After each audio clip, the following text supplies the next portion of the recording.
사무엘서에 흐르는 피 오늘 7번째로요. 다윗의 법궤 이동 이런 주제로 또 살펴봅니다. 관련 구절이요. 사무엘하 6장 1절에 다윗이 이스라엘에서 뺀 무리 3만을 다시 모으고 일어나서 그 함께 있는 모든 사람으로 더불어 바알레 유다로 가서 거기서 하나님의 궤를 메우려 하니 그 궤는 그룹들 사이에 좌정하신 만군의 여호와의 이름으로 이름하는 것이라. 저희가 하나님의 궤를 새 수레에 싣고 산에 있는 아비나답의 집에서 나오는데 아비나답의 아들 우사와 아효가 그 새 수레를 무니라. 저희가 산에 있는 아비나답의 집에서 하나님의 궤를 싣고 나올 때에 아효는 궤 앞에서 행하고 저희가 나아곤의 타작마당에 이르러서는 소들이 뛰므로 우사가 손을 들어 하나님의 궤를 붙들었더니 여호와 하나님이 우사의 잘못함을 인하여 진노하사 저를 그곳에서 치시니 저가 거기 하나님의 궤 곁에서 죽으니라. 여호와께서 우사를 충돌하심으로 다윗이 분하여 그것을 베레스 우사라 칭하니 그 이름이 오늘까지 이르니라. 네, 이 본문을 근거로 해서 오늘 또 말씀을 좀 살펴봅니다. 네. 이 법계 이동에 대한 얘기인데요. 큰 불상사가 났어요. 이제 이 법계는 두 왕이 딱 대조가 되면서 이스라엘의 초대 왕이었던 이제 이 사울 왕은요, 왕이 되었을 때 법계 또는 언약궤에 전혀 관심이 없었어요. 관심이 없고 이 왕은 이 인간 통치, 자기가 하고 싶은 대로 왕권을 막 휘두르는 거죠. 그렇지만은 이제 다윗은 그렇지 않았어요. 모든 통치의 기초와 기준을 하나님의 임재의 상징인 언약궤 또는 법궤를 생각하면서 다윗은 신종 통치를 하기를 원했습니다. 얼마나 좋은 생각이에요. 하나님이 정말 축복을 주실 만한 그런 이제 생각이죠. 그래서 이제 그동안의 법궤는 어디 있었느냐. 이 사무엘 상 5장에 보면은 블레셋이 이 법궤를 이제 탈취해 갔잖아요. 그래가지고 이 법궤가 블레셋에 그 몇 달 못 있었어요. 6개월 만에 얼마나 재앙이 이제 많이 오는지 블레셋이 되돌려줬어요. 그래가지고 법궤가 블레셋에서 돌아와가지고 기럇 여아림이라고 하는 그 수풀 속에 텐트 속에 이렇게 있었는데 이 아비나답이라고 하는 사람이 보관하고 있었어요. 그것도 40년간 수풀 속에 방치되고 있었다. 예. 그래서 그 방치되어 있는 이 언약궤를 다윗 왕은 그래도 저렇게 하나님의 그 임재의 상징인 법궤가 저렇게 방치돼서는 안 되겠다. 그래가지고 다윗성으로 옮겨올 시도를 이제 하는 장면인데 거기서 이제 큰 이제 불상사가 일어나게 됩니다. 네, 그래서 이제 다윗이 법궤를 1차에 실패했기 때문에 2차 이동을 합니다. 그래서 이제 한번 대조를 해봤거든요. 첫째, 아무리 하나님을 위한 이제 선한 일이죠. 법궤를 가까이 두고 하나님께 묻자 가로대서 정치를 하게 되는 건 뭐 이거는 진짜 이제 상 받을 일인데도 불구하고 하나님의 임재의 상징인 이제 법궤로 하나님의 뜻에 맞지 않게 행할 때에는 하나님의 진노가 임한 거예요. 그래서 이 본문을 이제 대조해서 보니까 다윗이 1차 법궤 이동 때는요, 천부장과 박부장 곧 모든 장수로 더불어 의논하고 우리가 우리 하나님의 궤를 옮겨오자. 사람과만 의논을 한 거예요. 하나님의 이 법궤를 다시 모셔오는 일에 어떻게 해야 될까를 이거를 몰랐어요. 그래서 우사가 죽은 후에 다윗이 아주 하나님을 두려워합니다. 그래서 이제 2차 법궤에 이동을 할 때는요, 율법과 규례를 따라 다시 법궤를 이동해요. 그래서 이 사실을 다윗이 몰랐던 것 같아요. 나중에 이 다윗이 이거를 알게 돼요. 가로되 레위 사람 외에 하나님의 귀를 맬 수 없는데, 1차 때는 이 수레에 막 끌고 갔잖아요. 수레에 싣고. 그래서 전에는 너희가 매지 아니하였으므로 우리를 충돌하셨다는 거예요. 우리를 충돌하셨나니 이는 우리가 규례대로 저에게 구하지 아니하였습니다. 규례.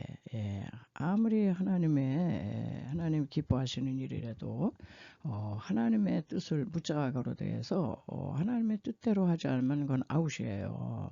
여기서 그걸 이제 보여주는 거죠. 네, 또 대조해 봅니다. 두 번째로는요. 1차 복귀 이동 때는 블레셋의 방식대로 했어요.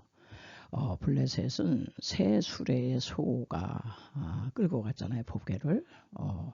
그래서 이 하나님의 법을 벗어난 세상 방식대로 해서는 안 된다. 이런 얘기죠. 왜냐하면 법궤는 뭐예요? 하나님이 거기 계신 거예요. 하나님의 임재의 상징으로 지성소에서 가장 거룩한 기구입니다. 그러니까 우리 하나님께서는 그 하나님의 거룩을 철저히 방어하시는 분이에요. 지키셔요.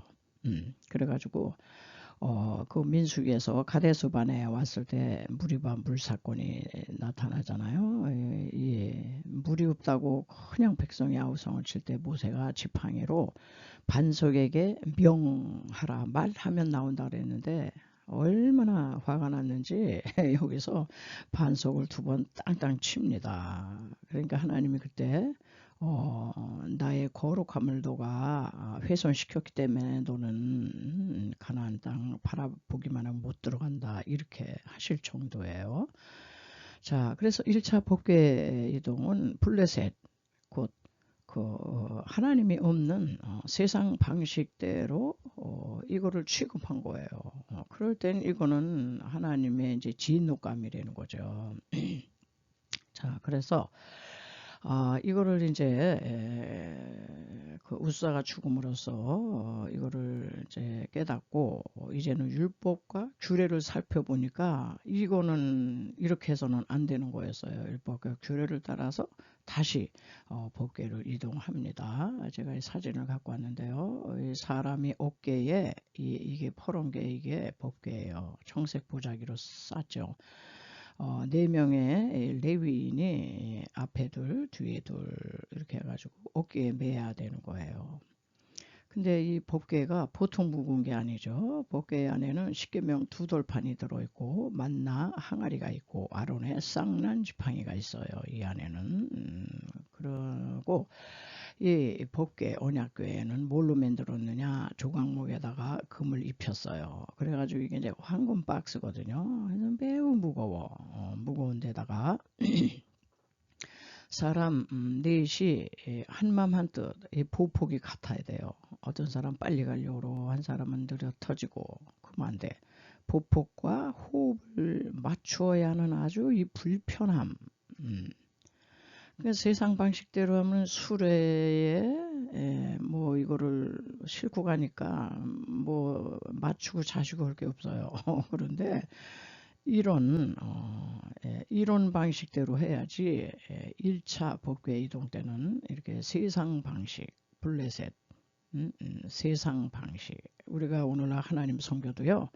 하나님의 방법이 아닌 이 세상의 기준을 따라 우리가 신앙생활하면 하나님은 건 아웃이다 이렇게 이제 경고하시는 거죠. 자, 계속되는 대조인데요. 1차 법궤 때는 새 수레로 끌고 갔어요. 이게 뭐예요? 새 수레에 이 법궤를 싣고 가면 아주 편리해요. 인간 편리주의다. 인간 편리주의. 여러분 오늘날 문명과 문화가 발달한 시대, 기술 문명이 고도로 발달한 이 시대는 사람들은요 아주 불편한 거 싫어해요. 그래서 사람들은 이게 실용성이 있어? 경제성이 있냐? 속도가 빨라야 돼. 속도감.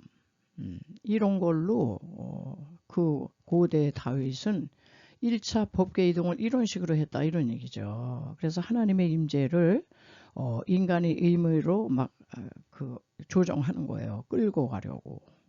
끌고 가려고 했다. 이거는 하나님 앞에 불경죄에 해당하는 거예요. 그래서 이거는 하나님의 능력이잖아요. 이 임재의 상징은 하나님의 능력을 인간이 인위적인 힘으로 끌어올 수 없다는 거죠. 여기 보세요. 소가 끌고 가니까 뭐 수고할 것도 없고 애쓸 것도 없어요. 이거는 하나님이 그 아웃이야. 철퇴를 내리신 거죠. 근데 이제 2차 법궤 이동 때는 이제 하나님의 뜻을 물어서 알았어요. 이거는 너무너무 우리가 잘못된 거구나. 그래서 이 소가 또 새 수레가 이게 아니에요. 온전히 인간이 법궤를 메는 수고를 해야 돼요. 여기 네 사람이 지금 이렇게 나와 있잖아요.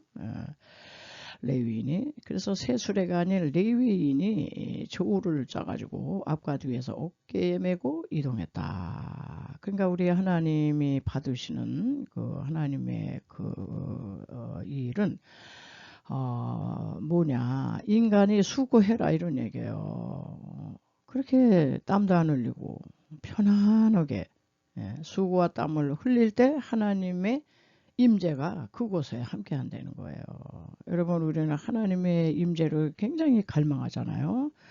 주여 오시옵소서, 성령님 임하여 주시옵소서. 뭐 하나님의 임재를 우리가 원하면서도 늘 편리한 거, 늘 편안한 거, 또 실용성, 경제성 이런 거 다 이게 세상적인 그 방법을 하면서 하나님의 임재를 우리가 구할 때가 참 많이 있어요. 우리 신앙이 어느덧 이게 연조가 오래되면은 더 잘 믿어야 되네. 요령이 생겼어요. 요령. 요령 피우는 신앙에는 아무 역사가 없어요. 하나님이 임하시지 않습니다. 거기에는 진노가 임하지 않으면은 다행이야. 물론 지금 신약 시대에는 복음의 시대, 은혜의 시대가 돼서요. 즉각적인 진노가 임하지 않습니다. 그러나 이 다윗 때는 구약 율법 시대잖아. 율법 시대는 뭐 이게 어겼다 그냥 즉각적인 진노예요. 왜 우사가 죽은 겁니다. 저와 여러분이 오늘날 우사 같은 행위를 많이 했을 텐데도 불구하고 죽지 않았다는 것은 은혜의 시대, 복음의 시대, 하나님이 오래 기다려주는 그런 시대에 살기 때문에 우리는 지금 살아있는지도 몰라요. 자, 그래서 이 다윗이 아주 이거를 철저히 이제 깨달았어요. 그래가지고 역대상에 보니까 전에는 너희가 미디안에 있으므로 우리를 충돌하셨나니 하나님이 우리 인간을 충돌해봐요. 우리는 즉사합니다. 자, 이에 다윗과 이스라엘 장로들과 천부장들이 가서 여호와의 언약궤를 즐겁게 맸다는 거예요. 이걸 방법을 알았으니까. 그리고 다윗과 궤를 맨 레위 사람과 노래하는 자와 모두 다 세마포 겉옷을 입혔어요. 세마포는 이게 뭐예요?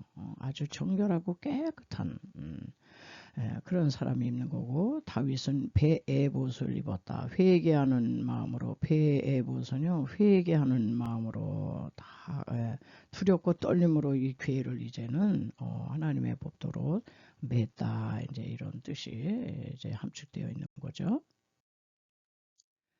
네, 2차 법궤 이동을 십자가를 지신 우리 그리스도와 함께 대조를 좀 하겠어요. 왜냐면 구약 성경에는요 주님이 이렇게 감춰져 있어요. 십자가가 또 이렇게 감춰져 있고 그래서 우리는 그거를 발견해서 우리 주님을 더욱더 묵상하는 게 우리 신앙의 이게 목표예요. 뭐 법궤 이동에 대한 얘기만 아는 게 뭐 그걸로 다가 아닙니다. 자, 2차 법궤 이동의 의미가 뭐예요? 레위인의 어깨에 메고 갔잖아요, 여기. 그래서 우리가 살펴본 것처럼 이 법궤는 십계명 두 돌판 지팡이, 아론의 쌍난 지팡이, 만나 항아리. 거기다 이제 조각목에다 금을 입혀가지고 황금 박스가 돼가지고 굉장히 무거웠다 그랬어요. 근데 이제 레위인 4명이 얼마나 무거웠는지요. 이 성경을 보면요, 6걸음 가서 멀리 못 가. 6걸음 가서 법궤를 내려놓고 번제와 화목제에 피의 제사를 반드시 드리고 다시 어깨에 메고 또 6걸음 가고 얼마나 느리겠어요. 술에 싣고 그냥 소가 몰고 이 사람은 앉아서 그냥 편안히 그냥 가는 대로 이렇게 가면 되는데 얼마나 느리겠어요. 그래서 걸음 가서 내려놓고 또 번제와 화목제 제사를 드리고 이렇게 했다는 겁니다. 그래서 그 관련 계절이 여호와의 계를 맨 사람들이 6걸음을 행하며 다윗이 소와 살진 것으로 제사를 드리고 하나님의 언약궤를 맨 레위 사람들을 도우셨으므로 무리가 숫송아지 7과 수양 7으로 제사를 드렸더라. 예, 피의 제사가 다 거기 있는 거예요. 이것이 이제 신약으로 오면은 우리 그리스도께서 십자가를 어깨에 메고 가신 십자가 사건이에요. 왜냐하면 그리스도는 복궤로 오셨잖아요. 복궤로 오신 그리스도를 상징한다. 두 돌판은 신구약 말씀이 육신이 되어 오셨잖아요. 그리스도입니다. 그리스도. 또 아론의 쌍난 지팡이는 우리의 대제사장 되시는 거죠. 그리고 만나 항아류는 우리에게 영육간에 일용할 양식을 주시고 영의 생명의 양식이 되신 그분이 우리를 위해서 십자가를 어깨에 지시는 수고와 피땀을 흘려 죽으셨다는 얘기죠. 그래서 이 십자가는 무거운 것이에요. 결코 십자가는 가벼운 게 아닙니다. 예, 골고다 언덕을 오르시면서 우리 주님은 2번이나 쓰러지셨어요. 그래서 그 길을 비아 돌로로사, 고난의 길, 십자가의 길 이렇게 이제 묘사하고 있거든요. 그래서 결론적으로 우리는 예수를 믿고 하나님의 뭐 일을 한다고 그래도요, 이 십자가와 이게 결부되지 않으면 안 돼요. 십자가에 왜 능력이 있겠어요? 십자가는 강력한 하나님의 임재의 상징이기 때문에 그래요. 그래서 십자가 밑에 나올 때 모든 인생의 모든 저주가 물러가죠. 그래서 우리는 십자가를 바라보고 십자가를 품고 그래서 이 십자가는 수고와 땀과 헌신이고 희생이에요. 오늘날 십자가를 많이 피합니다. 그러나 십자가를 피하는 자는 마지막 날 주님 앞에 설 때 아마 주님이 외면하실 것 같아요. 그래서 저는 부족하지만은 늘 말씀 속에서 십자가를 보려고 그러고 주님의 이 그 피의 희생이 있었기 때문에 정말 우리의 구원이 있구나 이제 이런 생각을 하면서 오늘도 이 말씀을 좀 준비해 봤습니다.